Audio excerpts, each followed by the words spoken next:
ठीक है।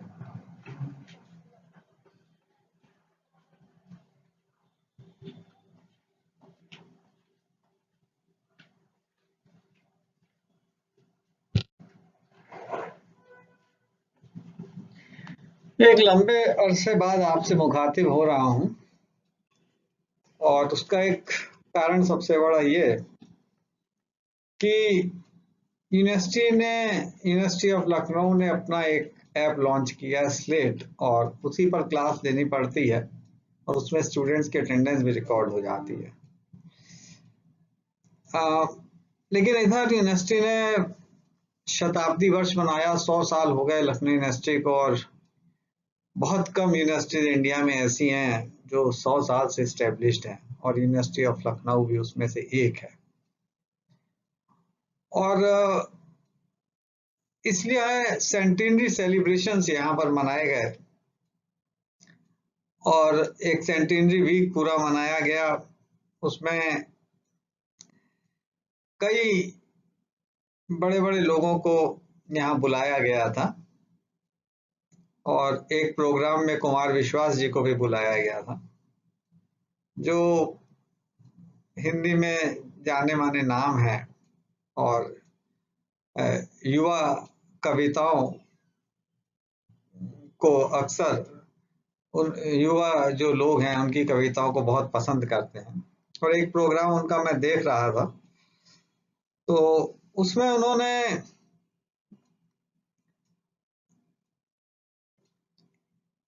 एक चंद लाइनें पढ़ी थी, उदय प्रताप सिंह जी की थी वो लाइनें, और उन्होंने बताया कि आज का युवा जो है वो इंस्टेंट जो चीजें उसे अपील करती हैं उसको अप्रिशिएट करता है। और उसमें उन्होंने बताया, एग्जाम्पल भी दिया कि जैसे उदय प्रताप सिंह की एक कविता है कि सब फैसले होते नहीं हैं सिक्का उछाल के, ये दिल का मामला है जरा देख भाल के। और मोबाइल के दौर के आशिक को क्या पता, रखते थे कैसे खत में कलेजा निकाल के, ये कह के नई रोशनी रोएगी एक दिन, ये कह के नई रोशनी रोएगी एक दिन, अच्छे थे वही लोग पुराने ख्याल के। तो इसमें तो कोई शक नहीं, जो पुराने ख्याल के लोग हैं वही अच्छे हैं और वही अच्छे थे, क्योंकि जो बुनियाद उन्होंने रखी, जो नींव उन्होंने रखी, उसी नींव के ऊपर सारा का सारा डिसिप्लिन, इकोनॉमिक डिसिप्लिन डेवलप हुआ। आपको एग्जांपल भी दिया कि जैसे कंसेप्ट ऑफ मार्जिन पे पूरी जो माइक्रो इकोनॉमिक्स है, ट्रेडिशनल माइक्रो इकोनॉमिक्स, वो उसी पर बेस करती। और ऐसा ही मैक्रो में एक टॉपिक है इन्वेस्टमेंट फंक्शन, जिसे हम दो भाग जिसके हम पहले दिखा चुके हैं। पहला भाग हमने आपको क्लासिकल इन्वेस्टमेंट फंक्शन के बारे में बताया था कि क्लासिकल जो थे, they regarded investment as the act of making choice among different alternative projects। और वो एक्ट ऑफ मेकिंग चॉइस या डिफरेंट ऑल्टरनेटिव प्रोजेक्ट्स में वो आर्बिट्ररी नहीं है। It was based on the concept of net present value, और net present value rate of interest पर dependent है। अगर रेट ऑफ इंटरेस्ट हाई है तो आप short run investment projects undertake करेंगे, और एक्सट्रीमली लो है then you can go for long run investment projects. तो वहां पर इन्वेस्टमेंट एक तरह से रेट ऑफ इंटरेस्ट का फंक्शन था, और रेट ऑफ इंटरेस्ट अगर बहुत लो है then the natural choice that emerges is to make investment in long term projects. Keynes ने ये बताया कि जो इन्वेस्टमेंट है वो बेसिकली रेट ऑफ इंटरेस्ट का फंक्शन नहीं है directly, it is a function of the marginal efficiency of capital, MEC का फंक्शन है। It is basically a function of the marginal efficiency of capital।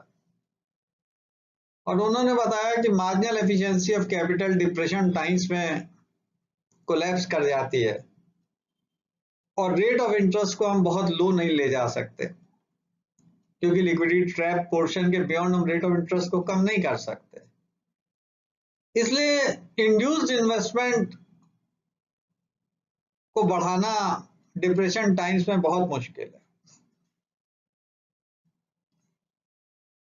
और ऑल्टरनेटिव है कि आप ऑटोनॉमस इन्वेस्टमेंट को बढ़ाइए। इससे ज्यादा उन्होंने और इन्वेस्टमेंट फंक्शन के बारे में कुछ नहीं कहा। यहाँ पे डिप्रेशन टाइम्स की हमने बात की, और डिप्रेशन टाइम्स की बात करते समय मुझे एक चीज ध्यान में आ रही है। एक किताब रवि बत्रा ने लिखी थी जिसका नाम था द ग्रेट डिप्रेशन ऑफ 1990। और मिड 1980s के आसपास न्यूयॉर्क टाइम्स में एक आर्टिकल पब्लिश हुआ था, और वो आर्टिकल जो है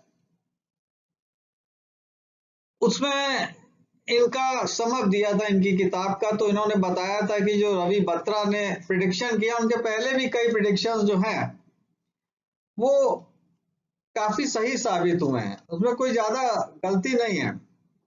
एक प्रिडिक्शन उन्होंने अर्ली 1980s में किया था कि फ्यूचर में इन्फ्लेशन रेट बहुत लो होगा, ऑयल प्राइसेस क्रैश करेंगे और मर्जर्स की एक वेव आएगी, will be a wave of mergers and acquisitions, और स्टॉक मार्केट बूम करेगा।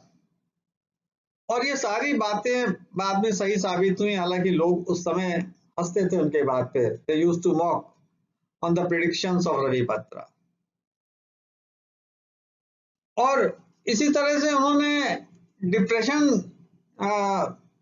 के लिए भी प्रिडिक्शन किया था कि जो डिप्रेशन है, उन्होंने यूएस हिस्ट्री को थोड़ा ट्रेस किया था और ये बताया था कि 18वीं शताब्दी की इससे अगर हम ले, यानी 1700 से ले, तो जो डिप्रेशन है वो नॉर्मली 30 साल या 60 साल के अंतराल पे या गैप पे आया था। तो जो ग्रेट डिप्रेशन 1930s में आया, जिसके बाद कीन्स की किताब बहुत पॉपुलर हुई और कीन्स थ्योरी बहुत पॉपुलर हुई, कंसेप्ट ऑफ मल्टीप्लायर बहुत पॉपुलर हुआ, कंसेप्ट ऑफ एक्सीलरेटर बैकग्राउंड में चला गया। तो वो डिप्रेशन 1930 के बाद टेक्निकली 1960 में आना चाहिए था, लेकिन 60 में उन्होंने बताया क्योंकि ग्रेट डिप्रेशन नहीं आया, इसलिए अब 30 साल बाद आएगा, यानी 1990 में आना चाहिए। 1960 में डिप्रेशन इसलिए नहीं आया क्योंकि it was a period of baby boomers, यानी जो 1944 में सेकेंड वर्ल्ड वॉर के बाद पैदा हुए, वो जॉब मार्केट में करीब 1964 के आसपास एंटर किए, और दे whatever they earned, they spend it on all modern gadgets, चाहे वो कलर टीवी हो या वो एयर कंडीशनर हो। तो उन्होंने सारा पैसा जो है सेव करने के बजाय स्पेंडिंग कंजम्पशन एक्टिविटीज में लगाया, और उस कंजम्पशन बूम की वजह से उनका नाम जो है बेबी बूमर्स पड़ा, जो लोग सेकेंड वर्ल्ड वॉर के बाद पैदा हुए थे। और वो बेबी बूमर्स की वजह से जो डिप्रेशन था या रिसेशन था, वो बेसिकली एक तरह से पोस्टपोन हो गया। और रवि बत्रा ने फिर ये प्रिडिक्ट किया कि 1990 में डिप्रेशन आएगा, लेकिन 1990 में भी डिप्रेशन नहीं आया क्योंकि इंफॉर्मेशन टेक्नोलॉजी का रिवॉल्यूशन एक हुआ, और उस इंफॉर्मेशन टेक्नोलॉजी के रिवॉल्यूशन की वजह से there was again a booming investment activities in the economy in different countries of the world. लेकिन जो हिस्ट्री उन्होंने ट्रेस की वो उतनी गलत नहीं थी। 1990 के 30 साल जोड़ दे तो 2020, और 2020 में आज आपको रिसेशन और डिप्रेशन दोनों देखने को मिलेगा। लेकिन ये रिसेशन और डिप्रेशन कोई लैक ऑफ एग्रीगेट डिमांड की वजह से नहीं आया। It was mainly an outcome of the lockdown that was imposed because of the novel coronavirus. अभी आज इंडिया में ये है कि सेकेंड ग्रोथ रेट के भी जो सेकेंड क्वार्टर है 2020-21 का, उसके नतीजे दिए हैं, इकोनॉमिक रिजल्ट्स उसके दिए गए हैं और सेकेंड क्वार्टर में जीडीपी -7.5% ग्रोथ दिखाई है। तो लगातार 2 क्वार्टर में अगर आपकी जीडीपी ग्रोथ नेगेटिव रहे तो वो रिसेशन का आउटकम है और एक रिसेशनरी फेज शुरू हो गया। लेकिन वो रिसेशन कोई लैक ऑफ एग्रीगेट डिमांड की वजह से नहीं है, लॉकडाउन खत्म हो रहा है, हो गया है और कहीं कहीं टेम्पररी कर्फ्यू वगैरह लगाया जा रहा है, लेकिन इकोनॉमिक एक्टिविटीज जो है धीरे धीरे स्पीड पकड़ रही हैं और उम्मीद ये है कि ये जो रिसेशनरी फेज है ये जल्दी ओवरकम हो जाएगा। लेकिन किस हद तक जीडीपी ग्रोथ एक्सीलरेट कर सकती है या बढ़ सकती है, ये अभी देखने की स्थिति है, क्योंकि there was tremendous loss of job because of the lockdown and because of the novel coronavirus. हो सकता है it may take 1 year or maybe around 1.5 years to get the GDP back on the old level.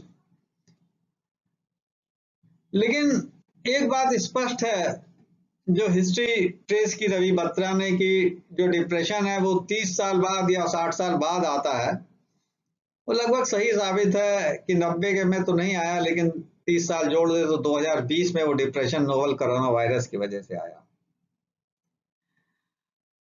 और जिसकी वजह से investment activities प्रभावित हुई, क्योंकि there was loss of jobs और कंजम्पशन डिमांड भी अपने आप में काफी कम हो गई। तो कहीं ना कहीं जो कंजम्पशन है वो भी इन्वेस्टमेंट पे असर डालता है। और ये बात, इसी बात को आज हम यहाँ पे डिस्कस करने जा रहे हैं through the principal of acceleration, या जैसे शॉर्ट में हम एक्सीलरेटर मॉडल कहते हैं। और ये इन्वेस्टमेंट फंक्शन पार्ट 3 है। इसके बाद 4 है लैग्ड एक्सीलरेटर मॉडल है, उसको हम बाद में डिस्कस करेंगे। आज ये सिंपल एक्सीलरेटर मॉडल है, इसको हम डिस्कस करेंगे इन्वेस्टमेंट फंड। और ये जो एक्सीलरेटर मॉडल है या जो प्रिंसिपल ऑफ एक्सीलरेशन है, ये जे.एम. क्लार्क ने 1914 में प्रपोज किया था। और यहाँ पे लिखा भी हुआ है कि जो एक्सीलरेटर है या जो प्रिंसिपल ऑफ एक्सीलरेशन है, it expresses the relationship between investment and change in output. Investment का मतलब है change in demand for capital goods. तो क्योंकि change in demand for capital goods या net investment is basically a function of change in output, इसलिए इसको नाम accelerator या प्रिंसिपल ऑफ एक्सीलरेशन दिया गया। ये सिंपल फंक्शन नहीं है कि आई डिपेंडेंट अपॉन वाई। यहाँ पे change in demand for capital goods या जिसे हम नेट इन्वेस्टमेंट कहते हैं, it is a function of change in output. और चेंज इन आउटपुट जो है वो बेसिकली इंडिपेंडेंट नहीं है, वो डिपेंडेंट है कंजम्पशन गुड्स की डिमांड पर। तो कंजम्पशन गुड्स की डिमांड जब चेंज करती है तो there would be change in the demand for output also. तो जो थ्योरी ऑफ इन्वेस्टमेंट है या जो प्रिंसिपल ऑफ एक्सीलरेशन जिसकी हम बात कर रहे हैं, जो कि इन्वेस्टमेंट फंक्शन का ही एक पार्ट है, वो कंजम्पशन गुड्स की जो चेंज है उसकी डिमांड पे डिपेंडेंट है। और वही बात यहाँ पे लिखी गई है सेकेंड पार्ट में, जो सेकेंड हमने यहाँ पॉइंट लिखा हुआ है। फर्स्ट पे तो हमने सिंपल लिखा है कि जो थ्योरी ऑफ इन्वेस्टमेंट है, it is a theory of demand for capital goods, यानी जो आई है जिसे हम नेट इन्वेस्टमेंट कह रहे हैं, it is a theory of demand for capital goods. ये कैपिटल गुड्स की डिमांड की थ्योरी है बेसिकली। और दूसरी बात हमने यहाँ पे लिखी है वही जो आपको पहले हमने बताई कि इन्वेस्टमेंट या डिमांड फॉर कैपिटल गुड्स जो है ये डायरेक्ट डिमांड नहीं है, it is a derived demand, derived from increase demand for consumption goods. यानी जो इन्वेस्टमेंट है या जो डिमांड फॉर कैपिटल गुड्स है वो डायरेक्ट डिमांड नहीं है, उसकी डिमांड तभी की जाती है जब कंजम्पशन गुड्स की डिमांड होती है। यानी अगर आपको कंजम्पशन गुड्स प्रोड्यूस करने हैं तो उसके लिए आपको कैपिटल गुड्स की आवश्यकता पड़ेगी। तो इन्वेस्टमेंट गुड या demand for capital goods is basically a function of the demand for consumption goods. और दूसरी बात ये कि जो कंजम्पशन है ये जो टोटल डिमांड फॉर आउटपुट है उसका सबसे बड़ा हिस्सा है। जो डिमांड फॉर कंजम्पशन गुड्स हैं, it is the largest component of the total aggregate demand. जो भी आपकी टोटल एग्रीगेट डिमांड है उसका सबसे बड़ा हिस्सा जो है वो कंजम्पशन डिमांड का है। तो जो इन्वेस्टमेंट डिमांड है या investment demand for capital goods है वो डायरेक्ट डिमांड नहीं है एक बात, और ये डिराइव डिमांड है। डिराइव डिमांड का मतलब है कि it is dependent upon the demand for consumption goods. अगर कंजम्पशन गुड्स की डिमांड बढ़ेगी तो उसका असर एग्रीगेट डिमांड पर जाएगा और उसकी वजह से there will be demand for more of capital goods या there will be demand for investment, fresh investment activities. तो ये चीज आपको माइंड में रखनी है। पहली ये कि जो थ्योरी ऑफ इन्वेस्टमेंट है it is a theory of demand for capital goods, या एक तरह से ये कह सकते हैं investment demand is basically implies it is a demand for capital goods। और दूसरी बात यह है कि investment demand is not a direct demand but it is a demand, derived demand and derived from the demand for consumption goods. और consumption goods aggregate demand का सबसे बड़ा हिस्सा है। ये बात हमने यहाँ पे फिगर में भी दिखाई हुई है, आप इस फिगर को देख सकते हैं। ये 1950-51 से हमने लिया है, लगभग 17-18 तक का ये ग्राफ यहाँ पे प्लॉटेड है। और ये कंजम्पशन इनकम रेशियो है, और ये कंजम्पशन इनकम रेशियो यानी total consumption demand divided by total aggregate demand. तो 50s में तो ये करीब करीब 90% के आसपास था, लेकिन अभी भी 16-17 या 17-18 में इसकी वैल्यू 0.65 या 65% है। यानी जो टोटल एग्रीगेट डिमांड है उसका 65% हिस्सा या 2/3 हिस्सा कंजम्पशन डिमांड का है। और ये कंजम्पशन डिमांड बढ़ेगी तो डिमांड फॉर कैपिटल गुड्स या डिमांड फॉर इन्वेस्टमेंट वो भी इंक्रीज करेगी। तो इसलिए मैंने बताया आपको शुरू में जो सेकंड पार्ट है वो बहुत इंपॉर्टेंट है, जो आपको माइंड में रखना है कि इन्वेस्टमेंट डिमांड या डिमांड फॉर कैपिटल गुड्स जो है it is not a direct demand but it is a derived demand and derived from the consumption activities. और कंजम्पशन डिमांड क्योंकि टोटल डिमांड का बहुत बड़ा हिस्सा है, it is a large portion of the total demand, और उसके change होने से, कंजम्पशन डिमांड के चेंज होने से इन्वेस्टमेंट डिमांड पर असर आएगा। यानी more of capital goods is required to produce to meet the consumption demand requirements of the people. वो चीज यहाँ पे हमने आपको बता भी दी है, ग्राफ से भी दिखा दिया है।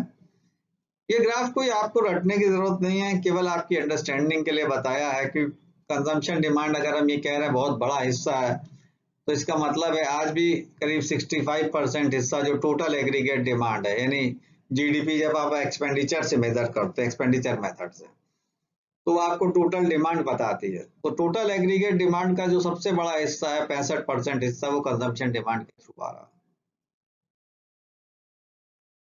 और यहाँ पे वही चीज बताइए, जो प्रिंसिपल ऑफ एक्सीलरेशन है, it follows from the second fact, जहां पे इन्वेस्टमेंट जो है, it is treated as a function of the change in demand for consumption goods. क्योंकि आपको बताया सेकेंड फैक्ट क्या था, कि investment demand is not a direct demand but it is derived from the consumption activities. इसलिए जो investment है वो बेसिकली फंक्शन है कंजम्पशन डिमांड का। तो I is a function of consumption demand, I is a function of consumption demand. और दूसरी बात ये कि क्योंकि कंजम्पशन डिमांड एग्रीगेट डिमांड का सबसे बड़ा हिस्सा है, इसलिए जो चेंजेस कंजम्पशन डिमांड में आएंगे वही चेंजेस आपको एग्रीगेट डिमांड में दिखाई पड़ेंगे। यानी अगर कोई भी कंपोनेंट का हिस्सा सबसे अधिक है तो उसका प्रभाव भी एग्रीगेट पर सबसे अधिक पड़ेगा। तो जो एग्रीगेट डिमांड y है, उसका सबसे बड़ा हिस्सा कंजम्पशन डिमांड है, और कंजम्पशन डिमांड में जो भी चेंजेस होंगे वो चेंजेस आपको विजिबली दिखाई देंगे एग्रीगेट डिमांड पे। भारत में कंजम्पशन डिमांड का हिस्सा 2/3 है, इसलिए जो भी कंजम्पशन डिमांड में चेंजेस हैं वो आपको एग्रीगेट डिमांड में स्पष्ट दिखाई पड़ेंगे। और ये चीज हमने यहाँ ग्राफ से भी निरूपित की हुई है। यहाँ पे ये देखिए ग्राफ बनाया हुआ है डेल्टा वाई और डेल्टा सी के बीच, 1950-51 से 17-18 तक है ये प्लॉट। जो नीला कर्व है वो चेंज इन एग्रीगेट डिमांड है, डेल्टा वाई, यानी change in GDP as measured on the basis of expenditure method, वो आपको डिमांड साइड बताता है। और लाल वाला जो चेंज है वो डेल्टा सी है, चेंज इन कंजम्पशन डिमांड। और दोनों के बीच कोरिलेशन की वैल्यू लिखी हुई है 50-51 से 17-18 के बीच जो कोरिलेशन कोएफिशिएंट है R 0.97 है, बहुत हाई कोरिलेशन है, और वो भी फर्स्ट डिफरेंसेस के ऊपर है। तो वो इंडिकेट करता है कि जो रिलेशनशिप है दोनों में बहुत स्ट्रांग है और पॉजिटिव है। यानी जिस प्रकार से कंजम्पशन डिमांड में चेंजेस हुए हैं उसी प्रकार से एग्रीगेट डिमांड में चेंजेस हुए। इसलिए तमाम टेक्स्ट बुक में जो आई है उसे आप कह सकते हैं it is a function of delta C, लेकिन चूंकि डेल्टा सी और डेल्टा वाई यानी change in consumption demand and change in aggregate demand, delta C is change in consumption demand और डेल्टा वाई जो है वो चेंज इन एग्रीगेट डिमांड है। क्योंकि सी और वाई में मैंने आपको बताया डेल्टा सी डेल्टा वाई में is a very close relationship and the correlation coefficient is as high as 0.97, यानी जो एसोसिएशन है इतनी हाई डिग्री के, इसलिए I can be written as a function of delta C और I can be written as a function of delta Y. It will make no difference. इसलिए शुरू में जो भी एक्सीलरेटर या प्रिंसिपल ऑफ एक्सीलरेशन डेवलप किया उसमें आपको तमाम टेक्स्ट बुक में I being a function of delta C दिखाया गया है, लेकिन अगर आप I as a function of delta Y भी लिखेंगे तो वो गलत नहीं है, उसमें कोई अतिशयोक्ति नहीं है, because of the simple fact that there is a close bearing और extremely close association between delta C and delta I. तो इसलिए यहाँ पे हमने लिखा है कि जो प्रिंसिपल ऑफ एक्सीलरेशन है it expresses the relationship between investment and change in aggregate demand delta Y. आप डेल्टा सी भी लिख सकते हैं, लेकिन चूंकि जो मॉडर्न टेक्स्ट बुक है वहां पे आपको डेल्टा वाई ही मिलेगा। जो काफी ट्रेडिशनल टेक्स्ट बुक है वहां पे आपको डेल्टा सी देखने को मिल सकता है। मैंने इसीलिए कंसेप्ट को यहाँ क्लियर कर दिया है कि आई is a function of delta y, that is the aggregate demand, और एग्रीगेट डिमांड एग्रीगेट आउटपुट में कोई फर्क नहीं है। अगर आप एक्सपेंडिचर मेथड से जीडीपी निकाल रहे हैं तो वो एग्रीगेट डिमांड को इंडिकेट करता है, और अगर आप प्रोडक्ट मेथड से निकाल रहे हैं या वैल्यू एडेड मेथड से आप निकाल रहे हैं तो वो आपको टोटल सप्लाई या टोटल आउटपुट दे देगा। तो यहाँ पर I जो है it is primarily A function of change in aggregate demand, और ये एग्रीगेट डिमांड की चूंकि बहुत हाई कोरिलेशन है डेल्टा सी से, इसलिए डेल्टा सी के बजाय हमने डेल्टा वाई यहाँ लिखा है, और जो बॉर्डर टेक्स्ट बुक में भी आपको लिखा मिलेगा। क्योंकि I जो है नेट इन्वेस्टमेंट जो है it is change in the demand for capital goods, तो इसलिए डेल्टा के, तो delta K is a function of delta Y आप लिख सकते हैं, या I is a function of delta Y. जो नेट इन्वेस्टमेंट है वो चेंज इन कैपिटल स्टॉक के बराबर है। तो जो प्रिंसिपल ऑफ एक्सीलरेशन है it expresses the relationship between change in capital stock and change in aggregate demand, या चेंज, या it is a relationship between net investment and change in aggregate demand. अब यहाँ पे दूसरी बात लिखी गई है वो ये है कि फंक्शनल रिलेशनशिप को हमने एक्चुअल रिलेशनशिप में एक्सप्रेस किया है इस स्लाइड में, और जब एक्चुअल रिलेशनशिप में हम इसे एक्सप्रेस करते हैं क्योंकि जैसे कंजम्पशन डिमांड या एग्रीगेट डिमांड बढ़ेगी तो डिमांड फॉर कैपिटल गुड्स भी बढ़ेगी। थोड़ा ध्यान दीजिएगा इस बात पे।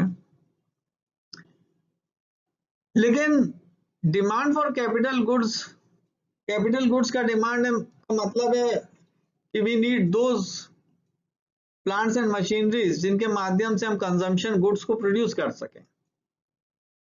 एक बात तो ये, और दूसरी बात ये है कि जो प्लांट्स एंड मशीनरीज हैं जिनके माध्यम से हमें कंजम्पशन गुड प्रोड्यूस करने हैं, इन प्लांट्स और मशीनरी को भी उत्पादित करने के लिए हमें और प्लांट एंड मशीनरी की जरूरत पड़ेगी। तो जब भी कंजम्पशन गुड्स बढ़ेंगे, डिमांड बढ़ेगी, जब भी कंजम्पशन गुड्स की या एग्रीगेट डिमांड जब भी बढ़ेगी, there will be proportionately greater increase in the investment activities, larger increase in the investment activities. इसलिए यहाँ पे लिखा गया है delta K is equal to beta times delta Y. Beta जो है ये एक्सीलरेशन कोफिशिएंट है या कोफिशिएंट ऑफ एक्सीलरेशन, यानी जब डिमांड फॉर कंजम्पशन गुड्स या एग्रीगेट डिमांड चेंज होगी तो कंजम्पशन गुड्स बनाने के लिए आपको नए कैपिटल गुड्स या नई मशीनों की जरूरत पड़ती है। इन मशीनों को बनाने के लिए भी मशीनें चाहिए, उनको भी आपको उत्पादित करना पड़ेगा। तो जो टोटल इन्वेस्टमेंट है that will be some multiple of the change in aggregate demand. तो जो चेंज इन कैपिटल स्टॉक है it will be some multiple of the change in aggregate demand या चेंज इन कंजम्पशन डिमांड, क्योंकि consumption और aggregate demand को हमने synonymously use किया हुआ। क्योंकि change in capital goods will be some multiple of the change in aggregate demand या consumption demand, इसलिए बीटा जो है ये कोफिशिएंट ऑफ एक्सीलरेशन कहलाता है। कि अगर चेंज इन एग्रीगेट डिमांड या चेंज इन कंजम्पशन डिमांड बढ़ती है तो कैपिटल डिमांड या कैपिटल गुड्स की डिमांड उससे ज्यादा तेजी से बढ़ेगी, तो beta will be always greater than 1। ये जो एक्सीलरेशन कोफिशिएंट है इसकी वैल्यू 1 से अधिक होगी। और यहाँ लिखा हुआ है, ये जो इक्वेशन हमने 2 लिखी है, delta K equal to beta times delta Y, और जो कि डेल्टा के और आई एक है, आई नेट इन्वेस्टमेंट है, equal to beta times. Economics calls this relationship between investment and change in output या change in aggregate demand as acceleration principle, as acceleration. देखिए जगह हम चेंज इन आउटपुट लिख रहे हैं, मैंने आपको बता दिया है कि जब भी आप जीडीपी निकालते हैं एक्सपेंडिचर मेथड से तो वो एग्रीगेट डिमांड देगा, और जब प्रोडक्ट मेथड या वैल्यू एडिशन मेथड से आप निकालेंगे तो वो सप्लाई साइड या टोटल आउटपुट दे देगा, टोटल प्रोडक्शन दे देगा। तो इसलिए एग्रीगेट आउटपुट या एग्रीगेट डिमांड में बहुत फर्क नहीं है, दोनों को हम डेल्टा वाई से ही रिप्रेजेंट कर रहे हैं। तो ये जो रिलेशनशिप है delta K equal to beta delta Y, ये रिलेशनशिप को ही हम एक्सीलरेशन प्रिंसिपल कहते हैं, और बीटा की वैल्यू 1 से अधिक है। और यहाँ पे उसका अर्थ भी दिया है कि बीटा अगर मान लीजिए 2 के बराबर है, तो इसका मतलब है जो आप डिनोमिनेटर में लिख रहे हैं, जैसे i equal to beta delta Y है, तो beta equal to I upon delta Y या delta K upon delta Y, यानी इंक्रीमेंटल कैपिटल आउटपुट रेशियो हुआ बीटा। तो अगर बीटा की वैल्यू मान लीजिए 2 है, तो 2 का मतलब ये है कि 2:1 हुआ, यानी 1 रुपये वर्थ के बराबर अगर आउटपुट प्रोड्यूस करना है तो आपको 2 रुपये वर्थ के बराबर कैपिटल गुड्स की रिक्वायरमेंट होगी। तो वो चीज यहाँ पे लिखी है कि बीटा इक्वल टू 2 इंप्लाइज 1 रुपये वर्थ ऑफ आउटपुट रिक्वायर्ड 2 रुपये worth of additional capital stock, कि अगर 1 रुपये वर्थ ऑफ आउटपुट जो है या एग्रीगेट डिमांड बढ़ती है बाय 1 रुपये, तो उसकी वजह से कैपिटल स्टॉक की जो डिमांड है वो 2 रुपये वर्थ के बराबर होगी अगर बीटा की वैल्यू 2 है। अगर 3 है तो 3 rupees worth of capital stock is required. और जैसे जैसे मैकेनाइजेशन बढ़ेगा ये बीटा की वैल्यू और बढ़ेगी। और यहाँ पे ये भी लिखा हुआ है कि एक्सीलरेटर प्लेस की रोल इन बिजनेस साइकिल, क्योंकि बिजनेस साइकिल में जब एग्रीगेट डिमांड या आउटपुट धीरा होने लगता है तो नेट इन्वेस्टमेंट स्टैग्नेट करने लगता है और वो रिसेशन की तरफ हमें ले जाता है।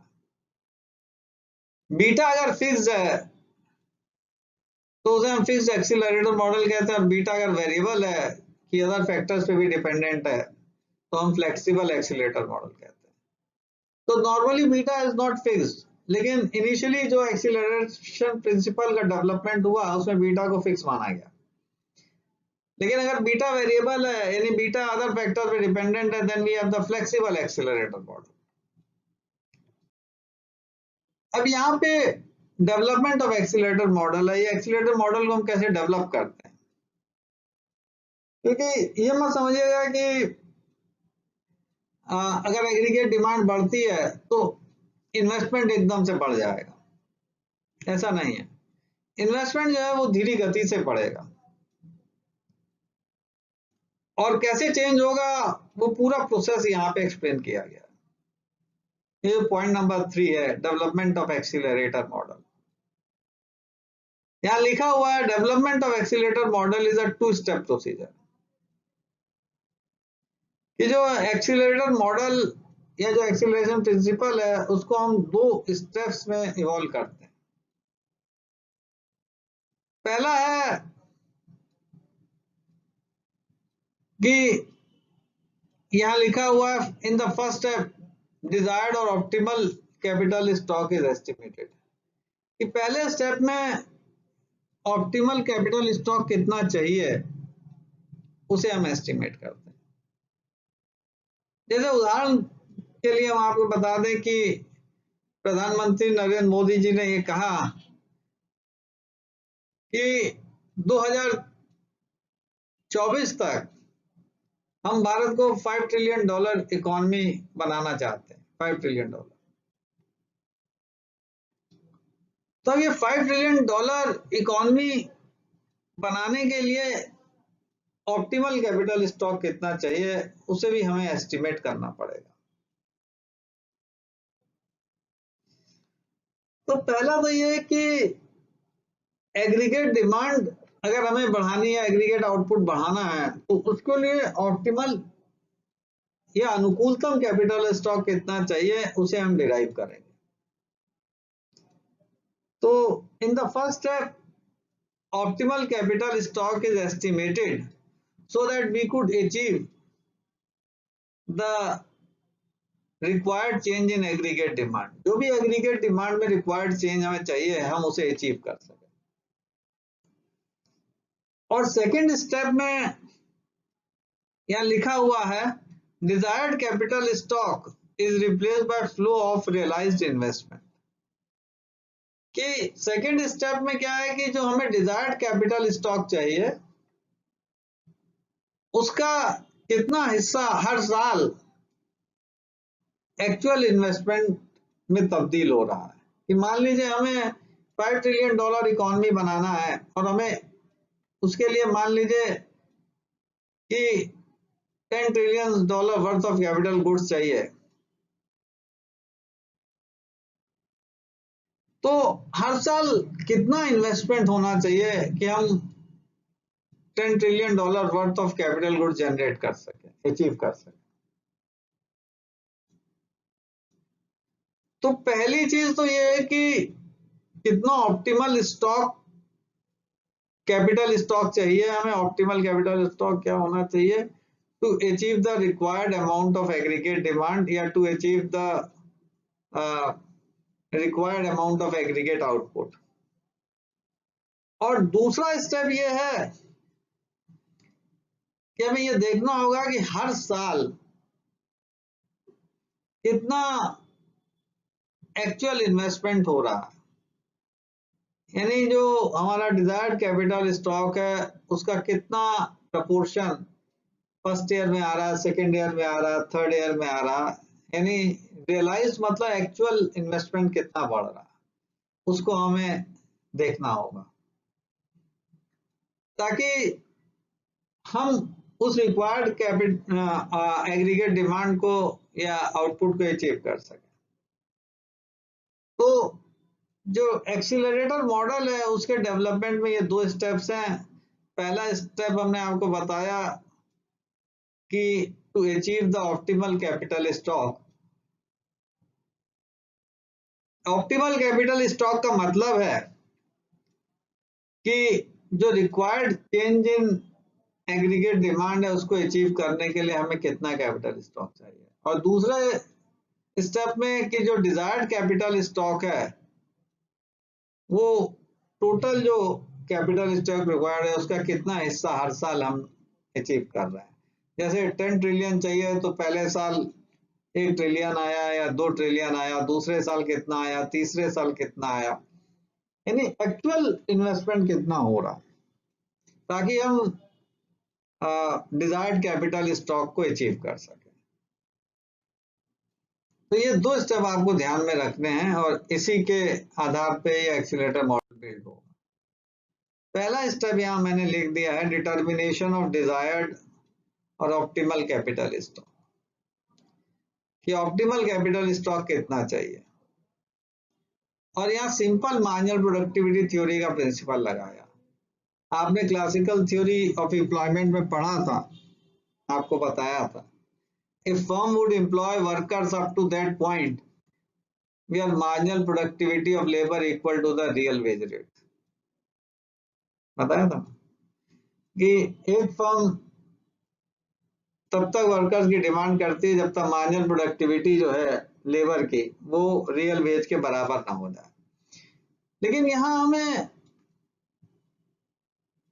लेबर एम्प्लॉय नहीं करना, हमें कैपिटल स्टॉक एम्प्लॉय करना है. और यहाँ लिख दिया है उसी का पैरेलल स्टेटमेंट लिखा है if firm would demand capital goods or expand its plant size up to that point where marginal product of capital is equal to the real rental price of capital or the real rate of interest. कि एक firm तब तक अपने plant size को बढ़ाएगी जब तक कि उससे मिलने वाली मार्जिनल प्रोडक्ट जो है वो रियल रेंटल वैल्यू या real rate of interest R के बराबर ना हो जाए. वहां MPL was equal to W real wage rate, यहाँ MPK is equal to R. R जो है ये रियल इंटरेस्ट रेट है और मार्जिनल प्रोडक्टिविटी ऑफ कैपिटल को हम लिख सकते हैं डेल्टा वाई बाई डेल्टा के। जब डिफरेंशिएट करते हैं तो delta Y by delta K marginal product of capital देता हूं। It is equal to R, real rental value या रियल रेट ऑफ इंटरेस्ट। अब कॉस्ट डगलस प्रोडक्शन फंक्शन को ले, यहाँ लिखा हुआ y equal to A K to power alpha L to power 1 minus alpha. K की पावर अल्फा है, ये थोड़ा ध्यान दीजिएगा, और एल की power 1 minus alpha. Alpha share of capital है और 1 माइनस अल्फा जो है ये शेयर ऑफ लेबर हो जाएगा। तो यहाँ अल्फा की बात चल रही है और मार्जिनल प्रोडक्ट ऑफ कैपिटल की बात चल रही है। अगर इसको आप डिफरेंशिएट करेंगे, एमपीके निकालेंगे, तो मैं कई बार ये आपको पढ़ा भी चुका हूँ जो हमारे पीजी के स्टूडेंट हैं, कि मार्जिनल प्रोडक्ट ऑफ कैपिटल या डेल्टा वाई बाई डेल्टा के कॉस्ट डगलस प्रोडक्शन फंक्शन में अल्फा वाई बाई के के बराबर होगा। अगर यहाँ बीटा होता तो बीटा वाई बाई के के बराबर हो जाता। अल्फा लिया है इसलिए अल्फा वाई बाई के के बराबर है। तो marginal product of capital alpha Y by K है। ये इक्वेशन 4 मान लीजिए। इक्वेशन 3 और 4 को आप कंपेयर कर लीजिए, तो मार्जिनल प्रोडक्ट ऑफ कैपिटल की जगह अल्फा वाई बाई के लिख दिया इक्वल टू आर। और इक्वेशन 6 में लिखा है कि ऑप्टिमल कैपिटल स्टॉक यानी के स्टार, के को हमने के स्टार से रिप्लेस कर दिया सिर्फ ये बताने के लिए कि ऑप्टिमल कैपिटल स्टॉक है के स्टार। तो ऑप्टिमल कैपिटल स्टॉक की वैल्यू आप निकाल सकते हैं, क्रॉस मल्टीप्लाई करके अल्फा वाई बाई आर हो जाएगी, अल्फा वाई बाई आर। या अगर हम डेल्टा ले रहे तो delta K star equal to delta Y, alpha delta Y by R. तो अगर हम दोनों तरफ चेंज लेना चाहें तो delta K star would be equal to alpha delta Y by R. यानी जो desired change in capital stock है, again it will be in some proportion to the change in aggregate demand, change in aggregate demand. और जो alpha by are है यानी basically ये beta के बराबर हो जाएगा, ये बीटा के बराबर हो जाएगा।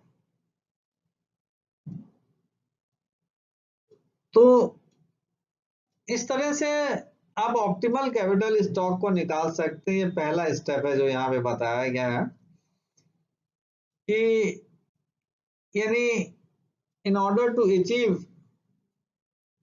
a particular level of aggregate demand या particular level of aggregate output,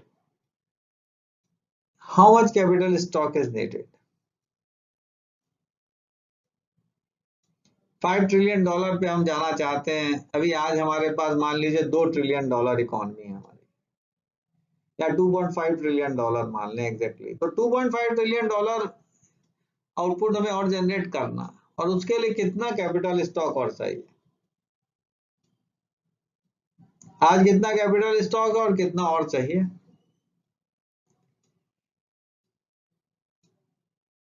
तो वो चेंज यहां देखना पड़ेगा कितना कैपिटल स्टॉक चाहिए, तो वो आप इससे निकाल सकते हैं। दूसरा स्टेप अब यहाँ पे एक्सप्लेन किया गया है, यहाँ पे लिख भी दिया गया, in step two desired capital stock is simply replace by flow of realised net investment. कि कितना इन्वेस्टमेंट, नेट इन्वेस्टमेंट हर साल रियलाइज हो रहा है, एक्चुअल कितना मिल रहा है, एक्चुअल इन्वेस्टमेंट हमें कितना मिल रहा है।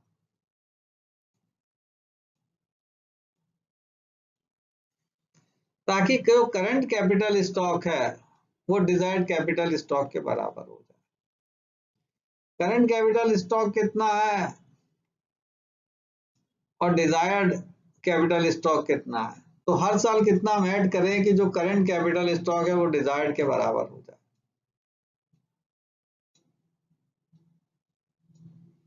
और यहाँ पे वो चीज लिखी है नीचे सेकंड स्टेप में कि this adjustment from current capital stock to desired capital stock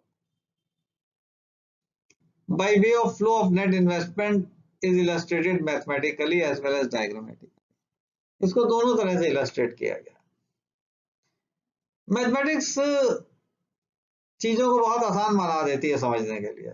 इसमें मैथमेटिकल इलस्ट्रेशन चाहिए और वो समझ लेंगे तो डायग्रामेटिक इलस्ट्रेशन ज्यादा डिफिकल्ट नहीं है। तो सेकेंड स्टेप में ये है कि हमें करंट कैपिटल स्टॉक से जो हमारा ऑप्टिमल या डिजायर्ड कैपिटल स्टॉक है उसको पाने के लिए हर साल नेट इन्वेस्टमेंट कितना हो रहा है, how much investment is taking place each year, या how much capital investment should take place each year, कितना हर साल रियलाइज इन्वेस्टमेंट हमें होना चाहिए ताकि हम जो हमारा आज कैपिटल स्टॉक है अगले जैसे 2024 में हमें $5 ट्रिलियन बनाना है तो अगले 4 साल में इतना कैपिटल स्टॉक हो कि हम $5 ट्रिलियन इकोनॉमी बना सकें।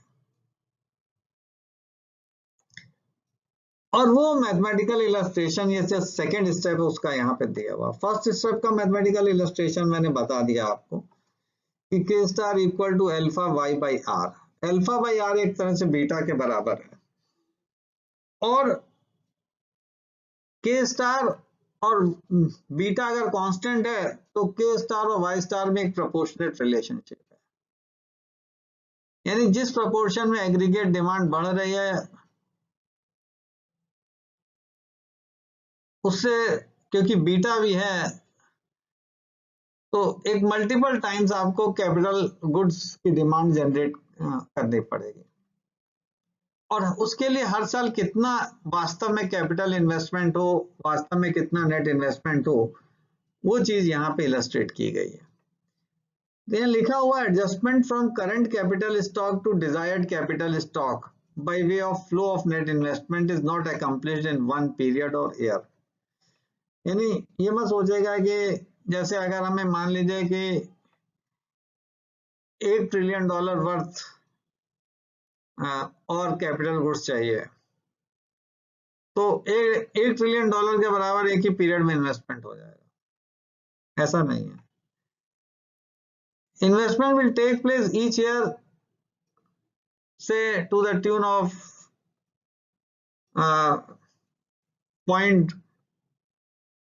0.10 और 0.20 ट्रिलियन, फिर नेक्स्ट ईयर होगा, फिर उसके बाद होगा, इस तरह से इन्वेस्टमेंट टेक प्लेस होगा। तो यहाँ पे दिया हुआ है adjustment from current capital stock desired capital stock by way of flow of net investment is not accomplished in 1 year but is a gradual process and take few years or more depending upon the speed of adjustment। यानी speed of adjustment क्या है, how fast desired capital stock is converted into actual capital stock, या desired investment is converted into actual investment or realized investment, and greater the speed of adjustment, जितनी ज्यादा speed of adjustment है उतना ही कम time लगेगा, and vice versa।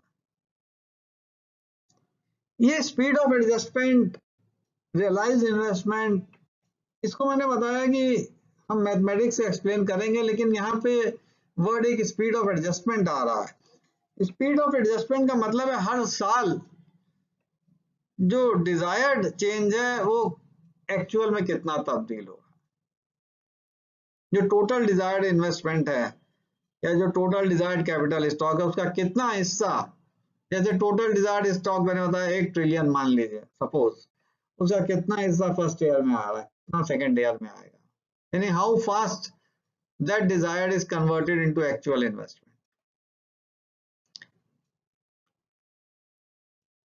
और ये स्पीड ऑफ एडजस्टमेंट को हम लैम्डा से सिंबलाइज कर रहे हैं, और यहाँ लिखा lambda explains net flow of investment realised in a particular period as a proportion of the required और डिजायर्ड कैपिटल स्टॉक। और ये जो लैम्डा है ये स्पीड ऑफ एडजस्टमेंट, और ये स्पीड ऑफ एडजस्टमेंट बताता है कि कितना इन नेट इन्वेस्टमेंट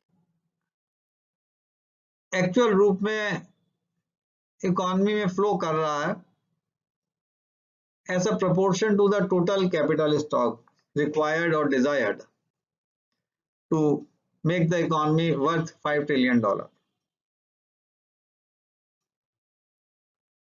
अब उसे इक्वेशन फॉर्म में एक्सप्रेस किया गया है यहाँ पे। इससे आप लैम्डा के बारे में और समझ सकते हैं कि स्पीड ऑफ एडजस्टमेंट या किस तरह से जो डिजायर्ड कैपिटल स्टॉक है वो एक्चुअल इन्वेस्टमेंट में रियलाइज होना चाहिए। इस इक्वेशन से आप समझ सकते हैं, जैसे K0 यहाँ पे लिखा हुआ है कि capital stock at the end of first year, यानी जो पहला साल खत्म होने के बाद कैपिटल स्टॉक कितना है। K-1 जो है capital stock at the beginning of first year या at the end of last year, एक ही बात है। तो K0 capital stock at the end of current period, K-1 capital stock at the end of last period या at the start of current period.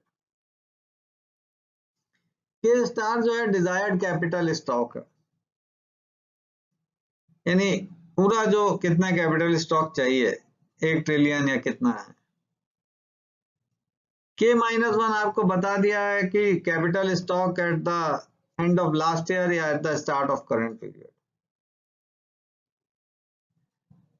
तो जैसे मान लीजिए कि आज हमारे पास, मान लीजिए कि जो K स्टार है $1 ट्रिलियन के बराबर मान लीजिए, अगर जैसे K स्टार है, K-1 मान लीजिए कि अभी हमारे पास $0.1 ट्रिलियन कैपिटल स्टॉक है। तो 0.1 ट्रिलियन से हमें $1 ट्रिलियन जाना है, तो उसमें से पहले साल कितना इन्वेस्टमेंट रियलाइज होना चाहिए, नेट इन्वेस्टमेंट कितना आना चाहिए, वो हमें लैम्डा बता देगा। तो लैम्डा आप देख लीजिए K0 माइनस K-1, यानी इस साल के अंत में कैपिटल स्टॉक कितना रहेगा और इस साल के शुरू में कितना है, ये बराबर होगा lambda times K star minus K-1, यानी K स्टार जैसे 1 ट्रिलियन है, K-1 0.1 है, तो 0.9 हुआ ये 0.9। और लैम्डा की वैल्यू आपको देखनी पड़ेगी कितनी है। लैम्डा की वैल्यू अगर मान लीजिए कि 0.1 है, तो $0.09 ट्रिलियन इस साल इन्वेस्टमेंट ऐड होगा। लैम्डा की वैल्यू अगर मान लीजिए कि 0.1 है और K स्टार जो है ये 1 है, K-1 जो है ये 0.1 है, तो 1 माइनस 0.1 यानी 0.9 हुआ, और 0.9 को जब 0.1 से आप मल्टीप्लाई करेंगे, लैम्डा 0.1 अगर है तो 0.09 हो जाएगा। तो यानी $0.09 ट्रिलियन नेट इन्वेस्टमेंट रियलाइज होगा। $0.09 ट्रिलियन, यानी जितना हमारे पास था और इस पीरियड के अंत में दोनों के बीच में $0.09 ट्रिलियन रियलाइज होगा, ये इसका मतलब। तो लैम्डा स्पीड ऑफ एडजस्टमेंट है, अगर ये 0.1 से मान लीजिए 0.2 हो जाता, स्पीड ऑफ एडजस्टमेंट बढ़ जाती, तो 0.9 इंटू 0.2 0.18, 0.09 के बजाय $0.18 ट्रिलियन कैपिटल गुड्स ऐड होते करंट ईयर में। तो लैम्डा स्पीड ऑफ एडजस्टमेंट है कि अगर आपकी economy advance country, advance economy है, तो लैम्डा की वैल्यू हाई होगी, speed of adjustment would be high, क्योंकि कैपिटल स्टॉक जनरेट करना ज्यादा मुश्किल काम नहीं होगा। लेकिन अगर डेवलपिंग कंट्री है तो वहां पर लैम्डा की वैल्यू लो रहेगी, speed of adjustment would be low, it will be little difficult, क्योंकि वहां पे सेविंग्स रेट कम है और डेवलप्ड कंट्रीज में सेविंग्स रेट बहुत हाई है, तो वो लोग ज्यादा कैपिटल स्टॉक जनरेट कर सकते हैं एज कंपेयर टू डेवलपिंग। तो स्पीड ऑफ एडजस्टमेंट बहुत कुछ हमारा सेविंग्स पे डिपेंडेंट है, जिसके माध्यम से हम फाइनेंसिंग करते हैं इन्वेस्टमेंट एक्टिविटीज। तो लेमडा एक तरह से स्पीड ऑफ एडजस्टमेंट है, और ये स्पीड ऑफ एडजस्टमेंट बताता है कि इस साल कितना इन्वेस्टमेंट हमें मिलेगा, अगले साल कितना मिलेगा, उसके अगले साल। ये एक इक्वेशन है जो अभी साथ लिखी है, हम और इक्वेशन इससे बना सकते हैं, अभी आपको दिखाएंगे बना के। तो ये पहले साल की इक्वेशन है कि पहले साल हमें इतना कैपिटल स्टॉक मिलेगा। इसको हम रीराइट कर सकते हैं। देखिए 7 को हमने रीराइट किया हुआ है, और यहाँ पे उस चीज को हमने एक्सप्लेन किया है जो हमने अभी आपको पूरी बताया। और थोड़ा सा इसको देखेगा कि इस स्लाइड पे क्या दिया हुआ है। ये लिखा process of adjustment is illustrated bye assuming that total net investment. यहाँ पे हमने पूरे प्रोसेस ऑफ इन्वेस्टमेंट को एक्सप्लेन किया हुआ, ये मान के कि जो टोटल नेट इन्वेस्टमेंट रिक्वायर्ड है वो मान लीजिए 1 के बराबर है, यूनिटी के बराबर है। यहाँ पे लिखा आई एन इक्वल टू 1, यानी जो K star minus K minus 1 equal to 1, यानी जो net total net investment required है from current capital stock to the desired capital stock, वो 1 के टोटल इन्वेस्टमेंट, खाली करंट पीरियड में नहीं, टोटल कैपिटल स्टॉक रिक्वायर्ड, यानी to make India $5 trillion worth economy, what is the total capital stock required. तो जो total capital stock required है ये मान लीजिए यूनिटी के बराबर है, 1 के बराबर। और लैम्डा आपको बताएगा इस 1 में से कितना हिस्सा इस साल होगा। अभी आपको बताया कि lambda will tell you how much investment will take place in the current period. तो यहाँ पे हमने इस पूरे प्रोसीजर को एक्सप्लेन करने के लिए ये सिंपली मान लिया है कि जो नेट कैपिटल स्टॉक रिक्वायर्ड है, not in the current period but in the total capital stock to make India worth $5 trillion, वो 1 के बराबर है। अब इस 1 में से कितना हिस्सा करंट ईयर में आएगा उस चीज को हमने आगे इक्वेशन से एक्सप्लेन और किया हुआ है, और वही इक्वेशन को हमने यहाँ लिखा हुआ है। इक्वेशन 7 हमने लिखी है के 0 माइनस के माइनस 1 जो पहले लिखी थी equal to lambda times K star minus K minus 1। के जीरो मैंने बता दिया आपको क्या है। के जीरो क्या है? के जीरो जो capital stock at the end of current period, K minus 1 capital stock at beginning of current year. इन दोनों का डिफरेंस बराबर है lambda times K star minus K minus 1। K star desired capital stock है, के minus 1 जो इस साल के शुरू में कैपिटल स्टॉक था। इसमें से ये के स्टार माइनस के माइनस 1 यानी जो टोटल कैपिटल स्टॉक रिक्वायर्ड है to make India 5 trillion worth, ये 1 के बराबर है। तो K star minus K minus 1 equal to 1 यहाँ लिखा हुआ है because K star minus K minus 1 equal to 1। जो टोटल कैपिटल स्टॉक रिक्वायर्ड है आज से करंट पीरियड की शुरुआत से टिल द टर्मिनल ईयर, जो टोटल कैपिटल स्टॉक रिक्वायर्ड है वो यूनिटी के बराबर है। उसमें से कितना हिस्सा इस साल आएगा वो यहाँ लिख दिया लैम्डा टाइम्स 1, क्योंकि 1 बराबर है के स्टार माइनस के माइनस 1, और के zero minus K minus 1 delta K zero बराबर है, यानी करंट पीरियड में लैम्डा के बराबर। अगर लैम्डा की वैल्यू 0.1 है तो $0.1 ट्रिलियन आपको करंट पीरियड में मिलेगा।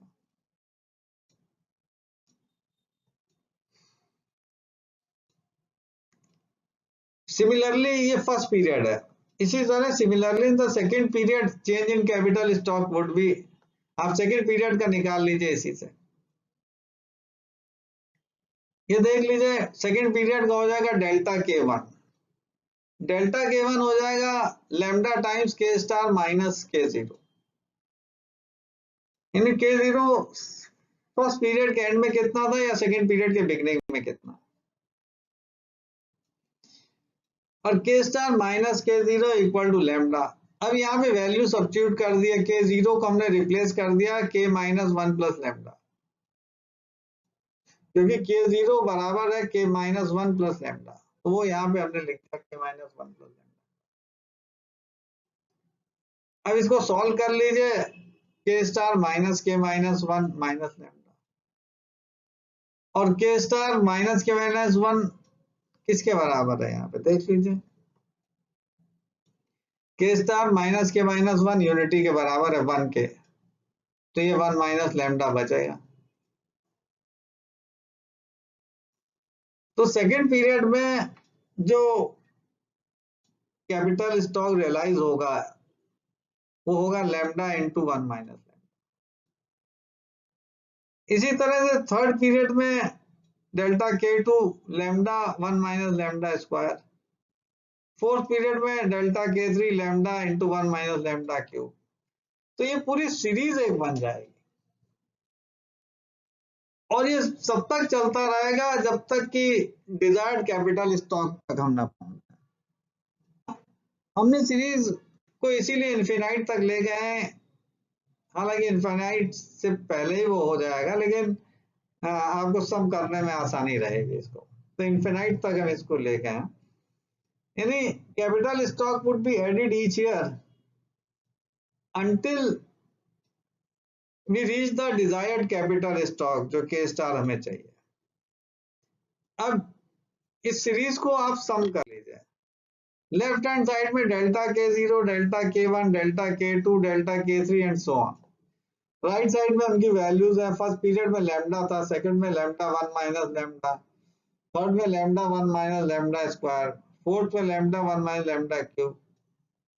इन्फिनाइट जीपी सीरीज है ये, और इस जीपी सीरीज को आप सॉल्व कर लीजिए तो आपको IN1 मिल जाएगा।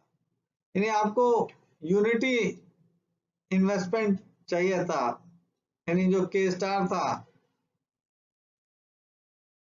फ्रॉम द करंट के, और from the start of the current year, वहां से लेके जो लास्ट पीरियड था वहां तक का जो डिजायर्ड कैपिटल स्टॉक था वो पूरा यूनिटी के बराबर था।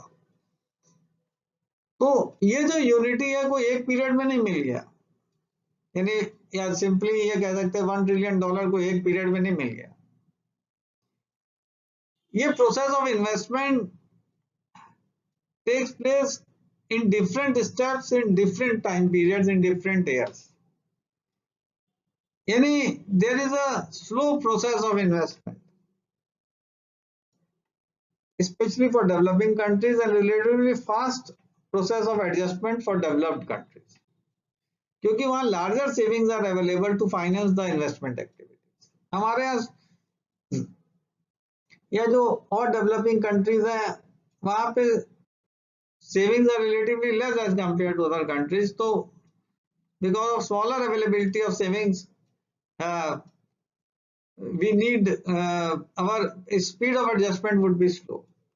तो आप कोई भी कंट्री से कंपैरिजन करेंगे जहां सेविंग्स लो है, वहां प्रोसेस ऑफ एडजस्टमेंट या speed of adjustment lambda would be low, और जहां पे सेविंग्स हाई है वहां speed of adjustment would be high. और यहाँ लिखा entire net investment that would be forthcoming in the economy for actual capital stock to convert to a desired capital stock would not be in one period as a lump sum investment. यानी जो actual capital stock है और जो हमें achieve करना है, वो जो नेट इन्वेस्टमेंट है वो खोली एक पीरियड में नहीं आएगा, but it will take place in steps in different periods, और नंबर ऑफ पीरियड्स उतने ही अधिक होंगे जितना स्पीड ऑफ एडजस्टमेंट लो होगा, और speed of adjustment depends upon the savings rate, कि जितना सेविंग्स रेट लो है उतना स्पीड ऑफ एडजस्टमेंट अधिक होगा, smaller availability of finance will be there. This illustration shows how the accelerator model operates in the economy in a series of steps, and it is also therefore referred as capital stock adjustment model. इसको हम capital stock adjustment model कहते हैं।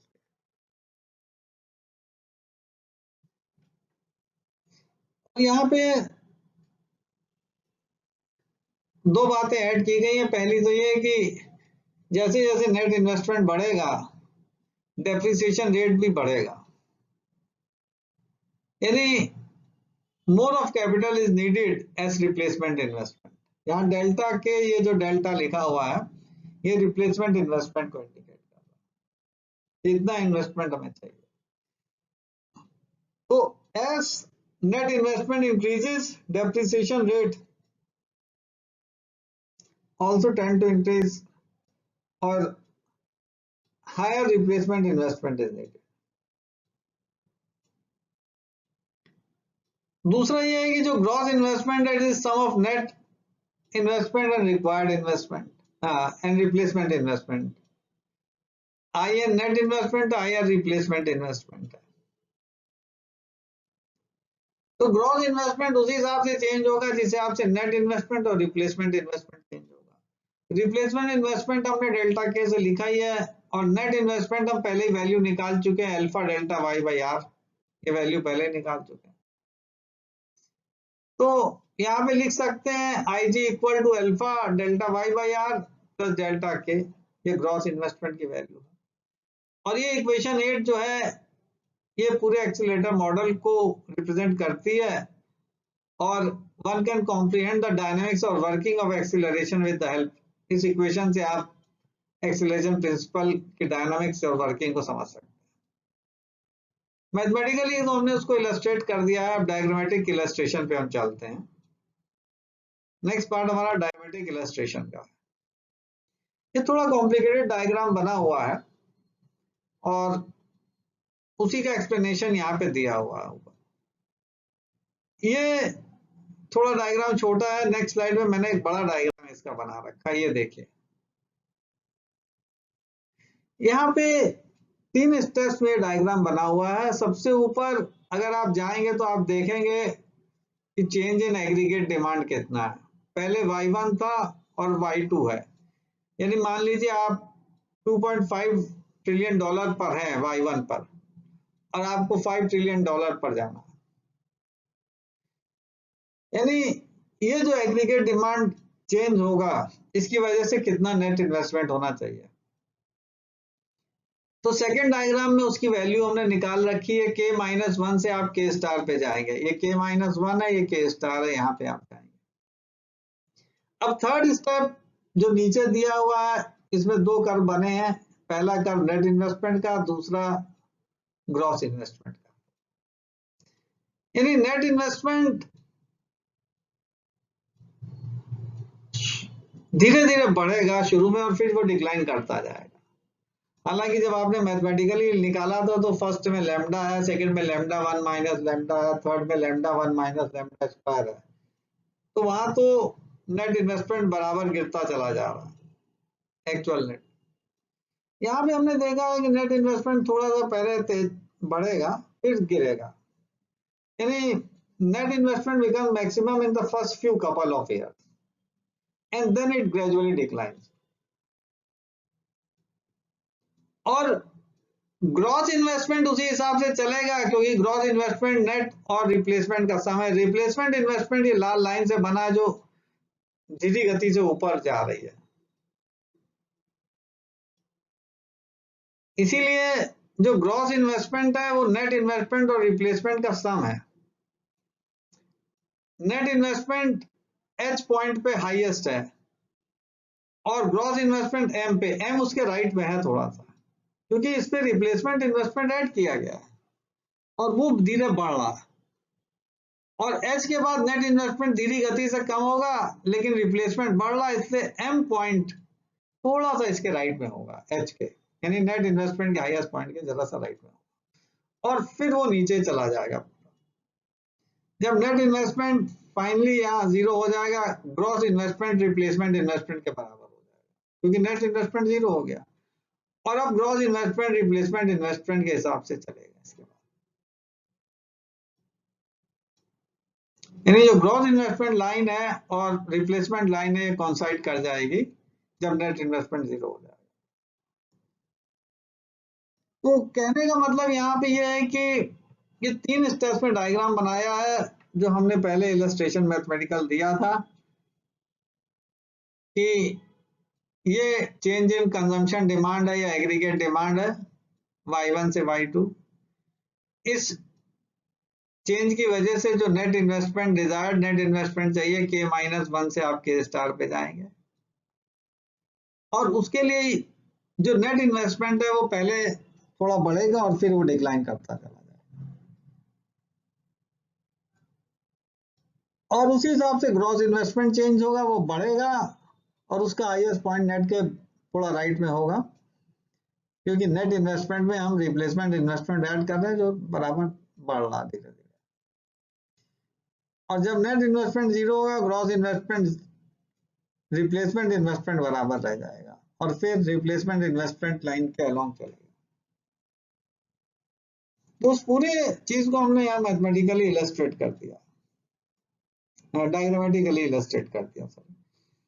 और वही चीज हमने पहले explanation में दी हुई है, आप उस एक्सप्लेनेशन को पढ़ना चाहे पढ़ सकते हैं।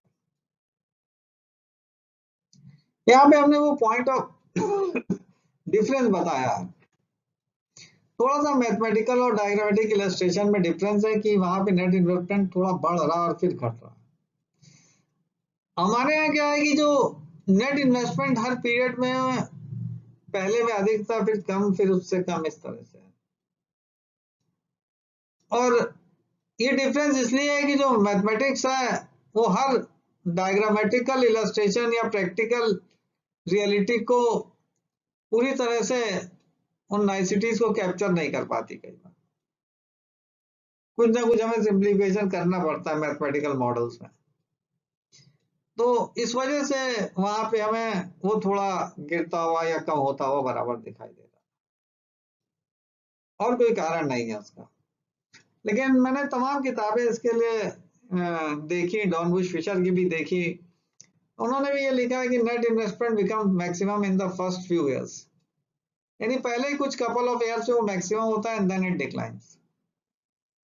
तो वो चीज फिर मैंने ग्राफ में बनी रहने दी है कि it become maximum in the first couple of years and then decline. तो there is a marginal difference between the diagrammatic illustration and mathematical illustration. Mathematical illustration में lambda 1 minus lambda 1 minus lambda square इस तरह से चल रहा है, और वो ये दिखा रहा है कि हर साल जो नेट इन्वेस्टमेंट है वो ग्रेजुअली डिमिनिश कर रहा है। लेकिन यहाँ पे हर साल जो नेट इन्वेस्टमेंट है वो थोड़ा सा शुरू में बढ़ रहा है and then it is gradually diminishing.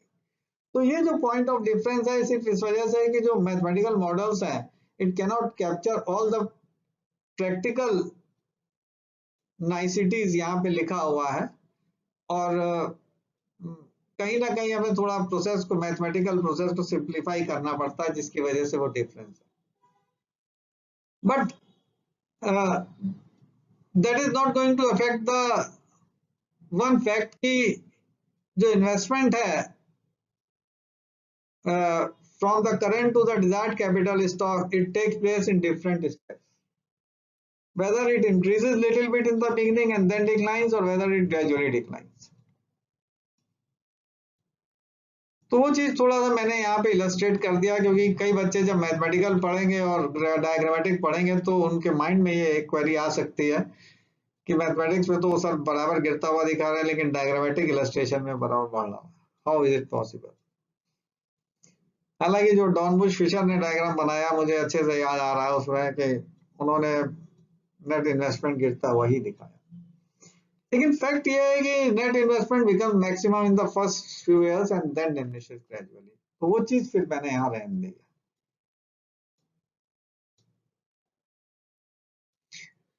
अब फैक्टर्स अफेक्टिंग डिजायर्ड और ऑप्टिमल कैपिटल स्टॉक, कि कौन से फैक्टर्स हैं जो ऑप्टिमल कैपिटल स्टॉक को अफेक्ट करते हैं या डिजायर्ड कैपिटल स्टॉक को अफेक्ट करते हैं। पहला, higher expectations about output to increase, कि अगर एक्सपेक्टेशंस आपकी हाई है कि उत्पादन बढ़ेगा, आउटपुट इंक्रीज करेगा, तो नेट इन्वेस्टमेंट या डिजायर्ड कैपिटल स्टॉक भी बढ़ेगा। इसी तरह से जो पॉइंट डी है, raising the investment tax credit, कि अगर इन्वेस्टमेंट टैक्स क्रेडिट भी बढ़ता है, यानी इन्वेस्टमेंट टैक्स कंसेशन अगर बढ़ता है, आपको अधिक टैक्स कंसेशन मिल रहा है, तो उससे भी डिजायर्ड कैपिटल स्टॉक बढ़ेगा। तो दोनों में पॉजिटिव एसोसिएशन है पॉइंट ए और डी में, लेकिन बी और सी में नेगेटिव है। अगर रियल रेट ऑफ इंटरेस्ट बढ़ रहा है तो डिजायर्ड कैपिटल स्टॉक डिमिनिश करेगा। और इसी तरह से अगर कॉर्पोरेट टैक्स बढ़ता है तो there will be less of reserves and less of funds available for fresh investment activities. तो बी और सी के बीच में एक नेगेटिव रिलेशनशिप है बिटवीन डिजायर्ड और optimal capital stock and real rate of interest and rate of corporate tax rate of corporate tax, और positive association है between higher expectations about output increase and change in the investment tax credit, इनके बीच वो चीज यहाँ लिखी हुई है slide में हमने। तो ये चार चीजें हैं जो बेसिकली ऑप्टिमल कैपिटल स्टॉक को प्रभावित करती हैं। Higher expectations about output increase, reduction in real rate of interest, lowering the rate of corporate tax और रेजिंग द इन्वेस्टमेंट क्रेडिट। ये चार चीजें हैं, चार फैक्टर्स हैं जो ऑप्टिमल या डिजायर्ड कैपिटल स्टॉक को इन्फ्लुएंस करते हैं। फिर कंस्ट्रेंट इन फाइनेंसिंग इन्वेस्टमेंट एक्टिविटीज। क्या कंस्ट्रेंट है इन्वेस्टमेंट एक्टिविटीज को फाइनेंस करने के लिए? ये भी बहुत इंपॉर्टेंट पॉइंट है। पहला कंस्ट्रेंट है extent of retained earnings for augmenting net investment. कि अगर रिटेन्ड अर्निंग्स कम है तो नेट इन्वेस्टमेंट कम होगा। मैंने अभी आपको बताया कि अगर कॉर्पोरेट टैक्स बढ़ता है तो फर्म लेस रिटेन्ड अर्निंग्स रख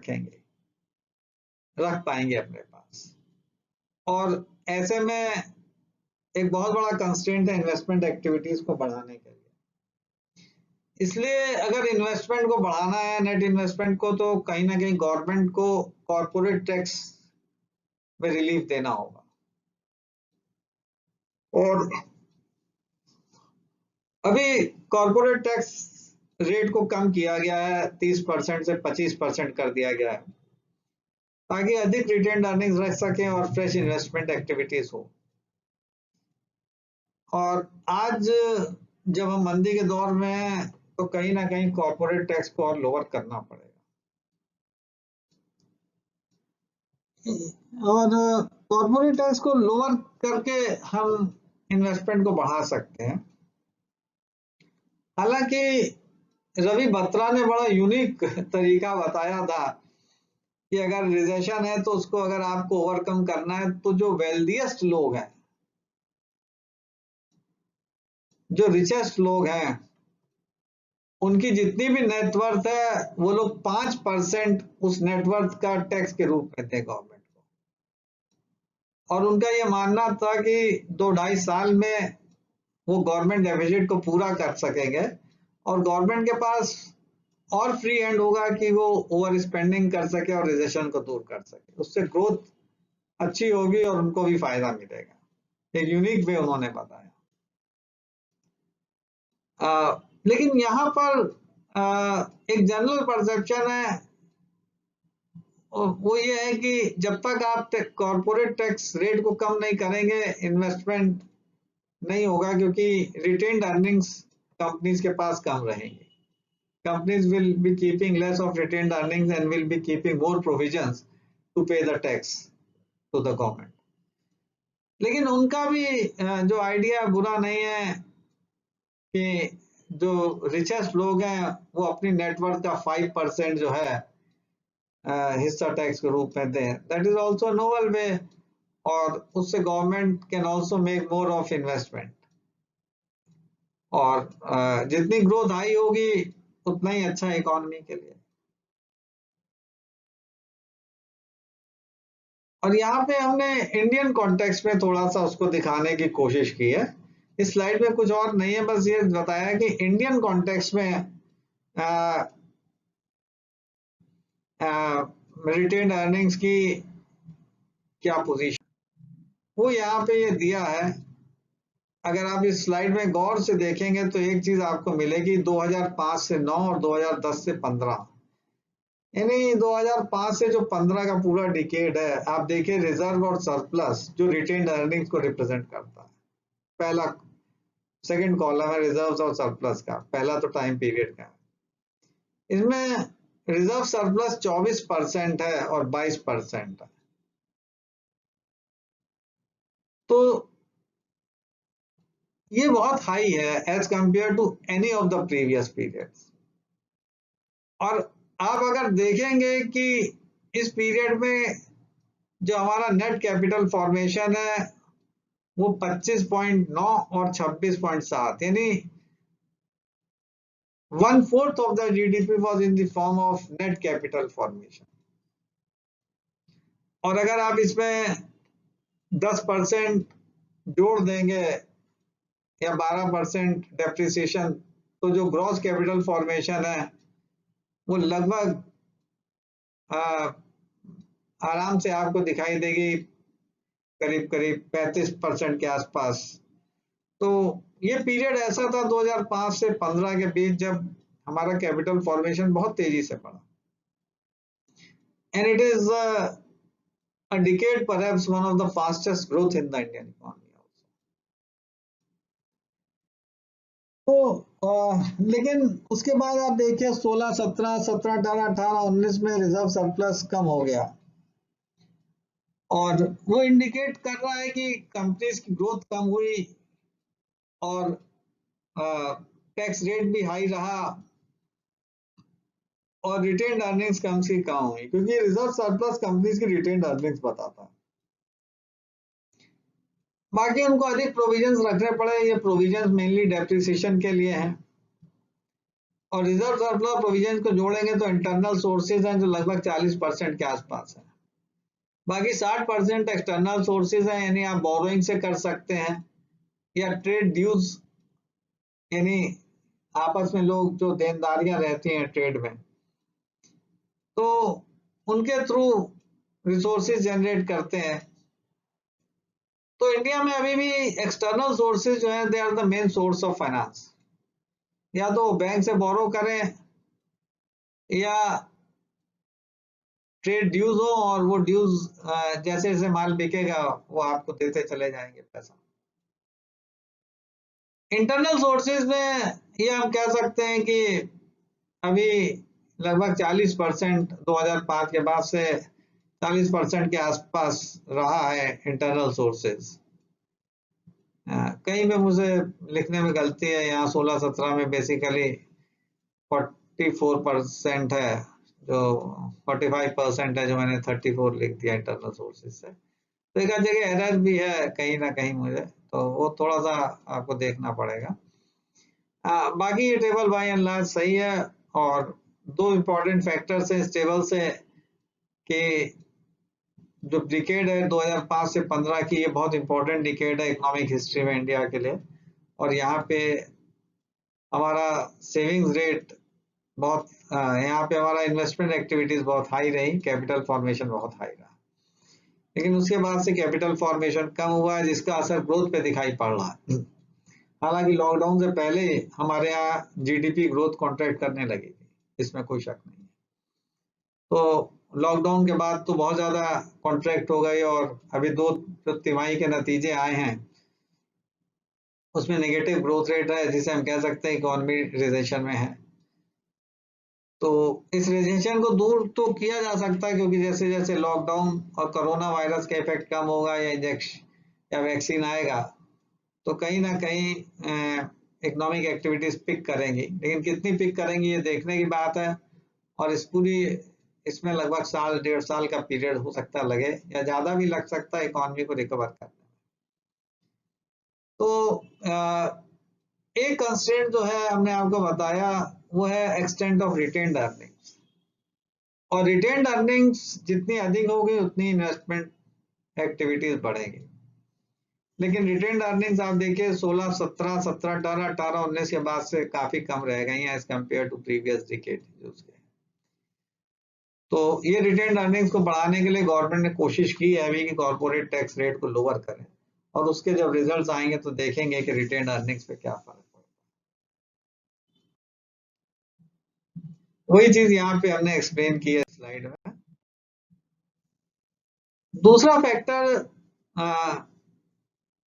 जो इन्वेस्टमेंट एक्टिविटीज या दूसरा कंस्ट्रेंट जो इन्वेस्टमेंट एक्टिविटीज को के ऊपर है, the second constraint on the investment is the credit rationing. Credit rationing जो है, it is a process where the lenders are not willing to pay, lenders are not willing to provide loan to the borrower despite the fact borrower is willing to pay higher rate of interest। यानी जो lenders हैं, they are not willing to provide loans to the borrowers despite the fact they are willing to pay higher rate of interest। और ये liquidity constraint की वजह से ये situation develop होती है। जब फाइनेंशियल सुनामी आई या फाइनेंशियल क्राइसिस हमारे यहाँ आई 2008 में लेमन ब्रदर्स के कोलैप्स के बाद, तो कई कंट्रीज ने क्रेडिट राशनिंग को अडॉप्ट किया कि they were not prepared to lend to the borrowers, though borrowers are willing to pay higher rate of interest.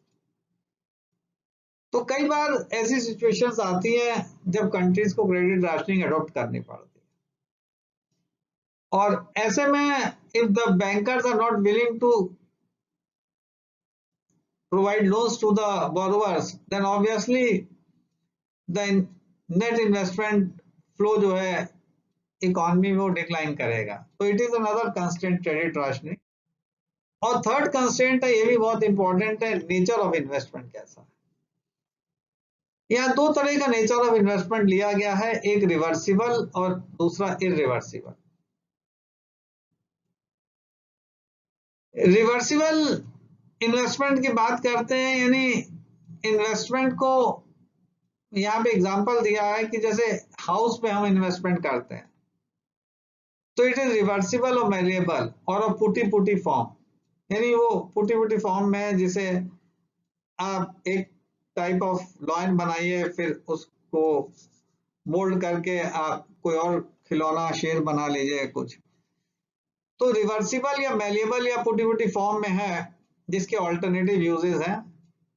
और अगर आपने मकान बनाया है तो उसे गेस्ट हाउस के रूप में या स्कूल चलाने के रूप में प्रयोग कर सकते हैं। तो अगर आपका इन्वेस्टमेंट रिवर्सिबल नेचर का है तो it is a good collateral to the bank, और बैंक आपको आसानी से लोन दे देगा, अधिक लोन दे देगा, तो वहां पे इन्वेस्टमेंट फ्लरिश करेगा। लेकिन अगर आपका इन्वेस्टमेंट इरिवर्सिबल नेचर का है, जैसे आपने किंगफिशर एयरलाइंस के केस में देखा कि उन्होंने एयरलाइनर्स को मॉर्गेज कर दिया। अब जो एयरलाइनर्स को आपने मॉर्गेज कर दिया वो डिके कर देंगे, उसका ऑल्टरनेटिव यूज है ही नहीं, और it is not a good collateral. अब बैंक उसे लेके क्या करेगा, और इसी वजह से बैंकों को बड़ी भारी नुकसान उठाना पड़ा। जैसे सुनने में आता है 9,000 करोड़ का लगभग बैंकों का लॉस हुआ। तो जो इन्वेस्टमेंट का नेचर था वो नॉन वैल्यूएबल फॉर्म का था, इरिवर्सिबल नेचर का था, और वो जो कोलेट्रल है उस केस में वो बहुत अच्छे कोलेट्रल नहीं है, और बैंक को बड़ा ध्यान रखना पड़ेगा कि सच कोलेट्रल्स आर नॉट वर्थवाइल, और उसके अगेंस्ट में लैंडिंग में कहीं ना कहीं कुछ रिस्ट्रेंट लगाना पड़ेगा। तो ये थर्ड कंस्ट्रेंट है, nature of investment, which acts as a constraint on the net flow of investment in the economy। और अगर nature of investment putty putty form में है, मेलेबल फॉर्म में, रिवर्सिबल फॉर्म में है, तो कहीं ना कहीं उससे इन्वेस्टमेंट एक्टिविटीज फ्लरिश करेंगी। लेकिन अगर इरिवर्सिबल फॉर्म का इन्वेस्टमेंट है तो it acts as a big constraint in the flow of net investment. तो ये सारी चीजें हैं। तो यहाँ पे टोटल हमने आपको एक्सीलरेटर मॉडल और एक्सीलरेशन प्रिंसिपल के बारे में बताया, एक्सीलरेटर मॉडल कैसे डेवलप करते हैं वो बताया, दो स्टेप्स आप हैं उसमें, वो दोनों स्टेप्स हमने इलस्ट्रेट किए, फिर ग्राफिकल एक्सपोजिशन दिया, फिर फैक्टर्स कौन से हैं जो इन्वेस्टमेंट को इन्फ्लुएंस करते हैं और क्या कंस्ट्रेंट है इन्वेस्टमेंट एक्टिविटीज पर, उसको एक्सप्लेन किया आपको। तो ये सारे पॉइंट्स हमने इस एक्सीलरेटर मॉडल में बताए हैं। ये सिंपल एक्सीलरेटर मॉडल है। इसके बाद लेग्ड एक्सीलरेटर मॉडल आता है, उसको हम बाद में आपसे डिस्कस करेंगे। और आप इसको ध्यान से स्लाइड्स को 2-3 बार पढ़ेंगे तो आपकी सब समझ में आएगा। साथ में जो लेक्चर लिया वो भी आप सुन सकते हैं, दोनों को आप कोलेट कर लीजिए, इंटीग्रेट कर लीजिए और आराम से आप इसको देखिए, पढ़िए। बहुत सी बुक्स में बहुत सिंपल फॉर्म में नहीं दिया और बहुत स्पष्ट रूप में नहीं दिया, इसलिए मैंने ये स्लाइड शो के माध्यम से ये इन्वेस्टमेंट फंक्शन या एक्सीलरेशन प्रिंसिपल या एक्सीलरेटर मॉडल आपसे डिस्कस किया है। यहाँ बुक्स के नाम भी मैंने कई सारे लिखे हुए हैं,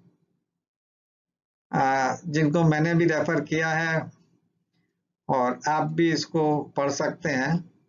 ये बहुत अच्छी किताबें हैं, सभी बहुत अच्छी किताबें हैं और काफ़ी चीज़ें मैंने इनको पढ़ने के बाद जो मैथमेटिकल फ्रेमवर्क तैयार किया है वो अपने तरफ से किया हुआ है। वो मैथमेटिकल फ्रेमवर्क भी आप समझ सकते हैं। सिंपल मैथ्स है, जो हाई लेवल की मैथ्स नहीं है, और that will give you illustration about how the acceleration principle works in reality. So with this presentation और ये जो पॉइंट्स हमने इसमें डिस्कस किए हैं, इनको आप पढ़िए, समझिए, and my good wishes to you. और अपना फीडबैक देते रहिएगा। बीच बीच में हम लेक्चर भी अपलोड करते रहेंगे और आपको अगर कोई और लेक्चर की जरूरत तो बताइएगा। टाइम कंस्टेंट है क्योंकि क्लासेस भी हैं और रेगुलर, और बीच बीच में ये लेक्चर्स भी अपलोड अगर करेंगे तो मुझे थोड़ा टाइम लगेगा। तो thanks and goodbye. Okay, good night. यहाँ पे रात का वक्त है इस समय। एंड एंजॉय दिस लेक्चर, और कोई दिक्कत हो तो आप बताइएगा, please call me. Okay, good bye.